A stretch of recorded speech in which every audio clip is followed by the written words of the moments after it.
Hola, ¿qué tal? Soy la alumna Tamara Martínez del Profesorado en Educación Inicial del Instituto Superior de Formación Docente en la Escuela Normal Superior número 11 de la ciudad de El Dorado. En este video voy a estar defendiendo mi parcial de la Cátedra Lengua y Literatura y su Enseñanza 1 a cargo de la profesora universitaria y licenciada en Letras de la UNAM, Juana Gómez. A lo largo de este video voy a hablarles sobre las diferentes estrategias de técnicas prácticas para poder fomentar la oralidad, la lectura y la escritura en las aulas y de cómo nosotros, pensando como futuros docentes, podemos profundizar justamente y mejorar la enseñanza y el aprendizaje en estas áreas. Para comenzar voy a hablar sobre la oralidad, trayendo a colación a una autora que en lo particular me gusta mucho, que hemos trabajado durante el año en la cátedra, que es la autora María Luisa Miretti, que nos habla del desarrollo de la oralidad dentro del nivel inicial.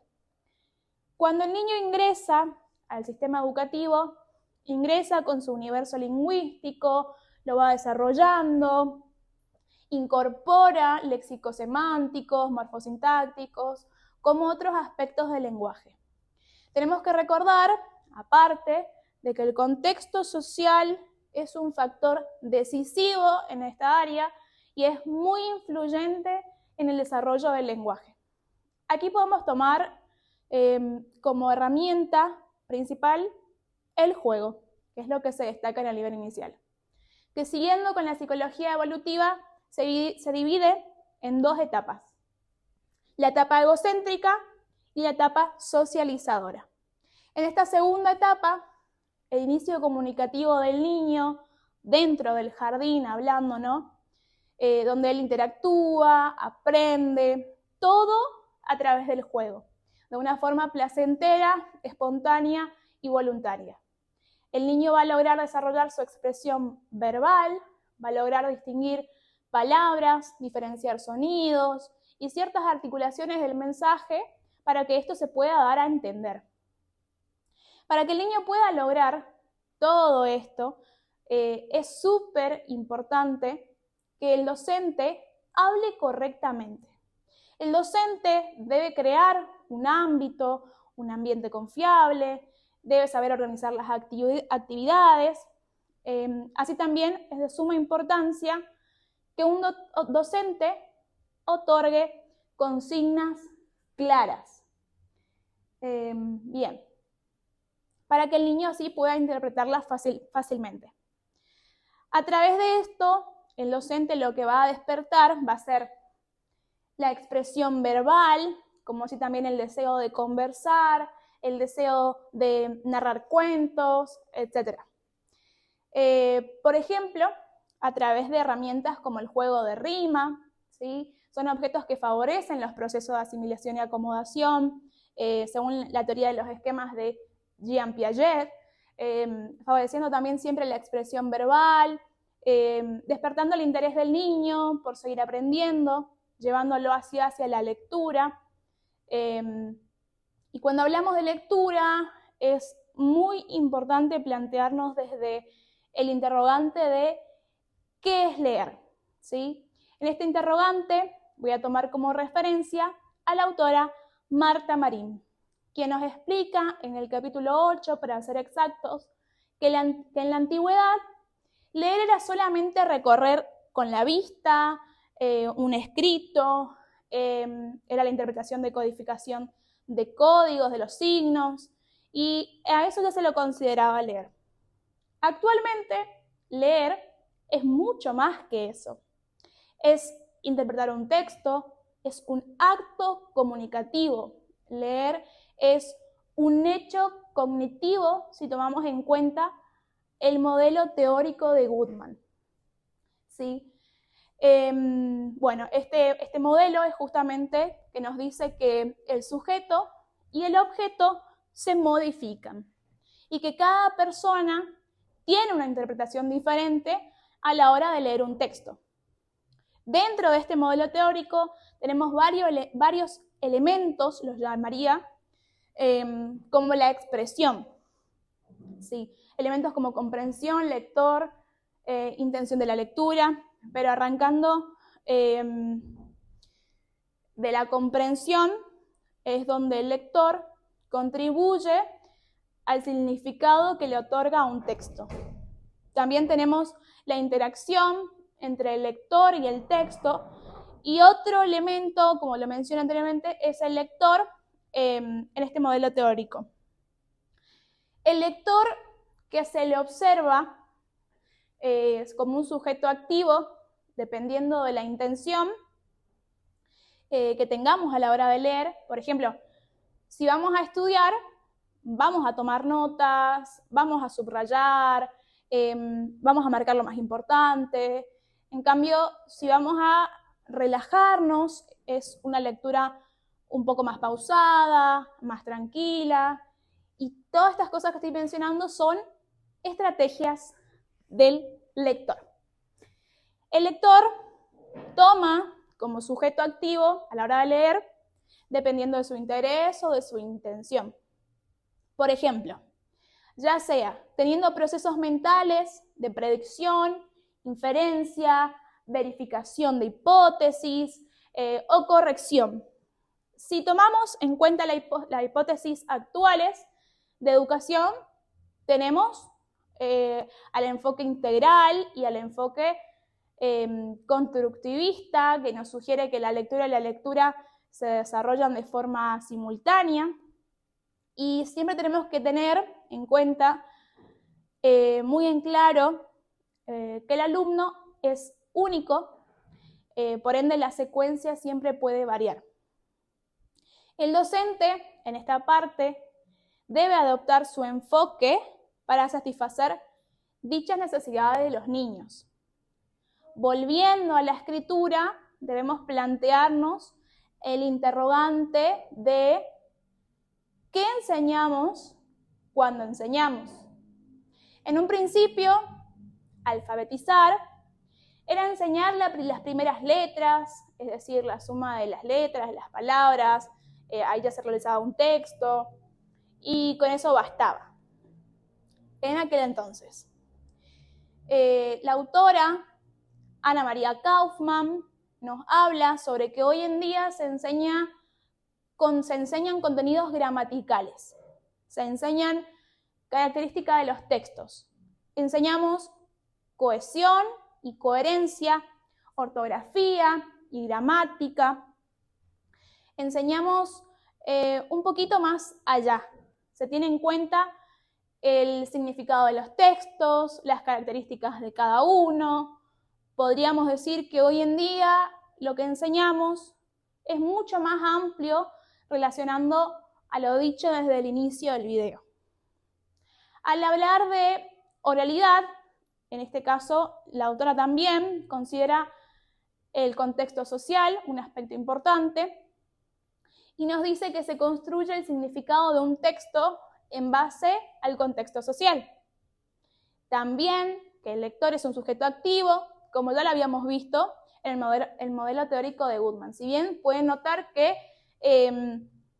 tienen ciertas características iguales y similares, ¿sí? Y también nos dice que el lector es un sujeto activo y que el lector se apropia del sistema de escritura, y esta apropiación es una apropiación progresiva y va poniendo en práctica lo aprendido a la hora de leer y de escribir, teniendo en cuenta que el niño va incorporando de a poco al sistema de escritura las propuestas del docente. Entonces, donde el niño puede apropiarse de forma progresiva del sistema de escritura y también la ortografía, la sonoridad, y luego también aparecen las normas ortográficas que rigen en la escritura. Entonces decimos que esta apropiación es progresiva. ¿Por qué? Porque el niño va a ir incorporando las letras o el sonido o viceversa, y después vienen las normas ortográficas. Cito textual a la autora con la frase, pero comillas, ¿no? Los niños aprenden a leer y a escribir, leyendo y escribiendo. Y cierro. Acá entonces hago una reflexión de que esto quiere decir que como docente, nosotras debemos tomarnos el tiempo de mostrar cómo se escribe, de mostrar cómo se lee, porque si no, es imposible que un niño aprenda a leer y a escribir. Si el niño no ve cómo se hace, ¿cómo lo va a replicar?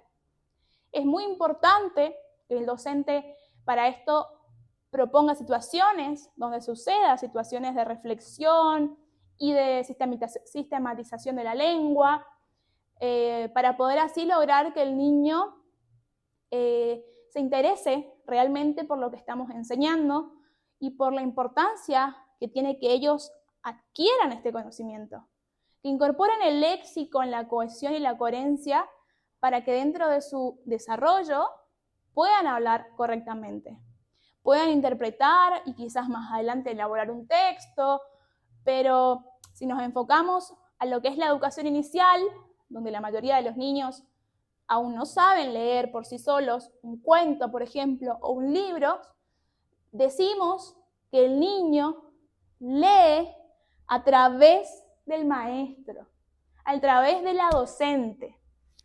Este punto es fundamental, porque la lectura a través del maestro es fundamental que se produzca ese contacto directo con el lenguaje, que el maestro le otorgue apropiación de géneros, en este caso de los géneros textuales.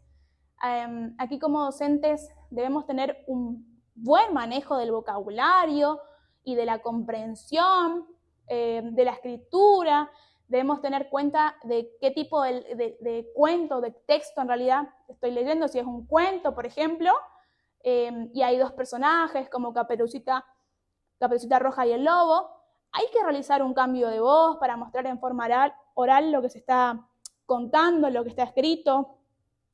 No voy a hablar como el lobo poniendo una voz finita, diciendo soy el lobo, sino que soy el lobo, ¿sí? Lo mismo con Caperucita. Entonces, cuando el niño lee por sí mismo, se vincula con el lenguaje escrito, explora sistemas de escritura y a través de las imágenes ellos hasta anticipan la historia, sin siquiera saber realmente cómo es el diálogo. Por ejemplo, si aún el niño no sabe leer y escribir, ellos pueden a través de las imágenes, como dije, ir contando, ir narrando lo que va viendo en las imágenes, lo que ellos interpretan, porque quizás en la imagen está haciendo una cosa, pero en su concepción, en la teoría ahí de su esquema, entre que asimile y acomode, está relatando otra cosa, ¿sí? Pero bueno, entonces, a través de la alfabetización decimos que comienza por la escritura por sí mismo y la lectura previa a lo convencional. Estos son pasos muy fundamentales dentro de la lectura y la escritura para que el niño pueda aprender y de este modo entramos directo a la literatura, o en realidad ya estábamos dentro de ella, donde vuelvo a retomar a la autora María Luisa Miretti, donde nos explica lo siguiente. Las corrientes actuales nos han demostrado la necesidad de partir de una corriente significativa a la hora de enseñar. Y así entender los saberes previos de nuestros niños para que se pueda incorporar nueva información. Respetando en la etapa evolutiva en la que se encuentra el niño, respetando los procesos cognitivos según la edad. En la ambigüedad esto no era así. Pero bueno, hoy en día se demostró que si el niño le ve un valor significativo a lo que está aprendiendo en el momento, lo va a relacionar con conocimientos previos, porque tiene ese interés, ese despertar. Entonces hay una intencionalidad, ¿sí? Y se realiza y se adquiere lo que es un aprendizaje verdaderamente significativo, trayendo a colación a Ausubel, ¿sí? en donde nos explicaba perfectamente este tema. Y bueno, el aprendizaje se logra, y para esto, como ya habíamos dicho antes y mencionando, el docente debe tener una competencia lectora, tiene que manejar las reglas ortográficas, el sistema de escritura, y en este punto también cito a nuestra profesora de Lengua y Literatura, Juana Gómez, con la frase de: no puedo enseñar dentro del aula, o aplíquese en todas las situaciones, lo que yo no sé. No puedo enseñar lo que yo no sé. Para lograr un buen aprendizaje, debemos ofrecer situaciones o secuencias ordenadas. A la hora de presentar una información al niño, dentro de la literatura, tenemos el campo didáctico, que nos otorga herramientas como la visión, utilizar para despertar y estimular a los niños en las aulas, como la lectura propuesta por el docente, como los textos literarios que posibilitan al lector la construcción de sentidos o la reconstrucción quizás de un mundo ficticio a través del cual el niño va a lograr desarrollar su imaginación por completo y a la vez interpretar. Y por qué no también interpretar una historia, ¿sí? Dentro de la escuela, la visión utilitarista en el nivel inicial, podemos decir que podemos enseñar un tema que a través de este calme los ánimos de los niños. Esto sucede mucho dentro del nivel inicial con los textos normalizadores, moralizadores, por ejemplo. Es decir, siempre tratamos de moldear la conducta del niño, como por ejemplo, hablando nuevamente sobre Caperucita Roja, nos enseñaba a que no tenemos que hablar con extraños, a hacerle caso a la mamá, a respetar eso. Y dentro de esto tenemos el enfoque nuevo, o mejor dicho, un nuevo enfoque. Y dentro de la enseñanza tradicional tenemos los conocimientos disciplinarios, la importancia de la información, actitud positiva del alumno y el texto de interés histórico.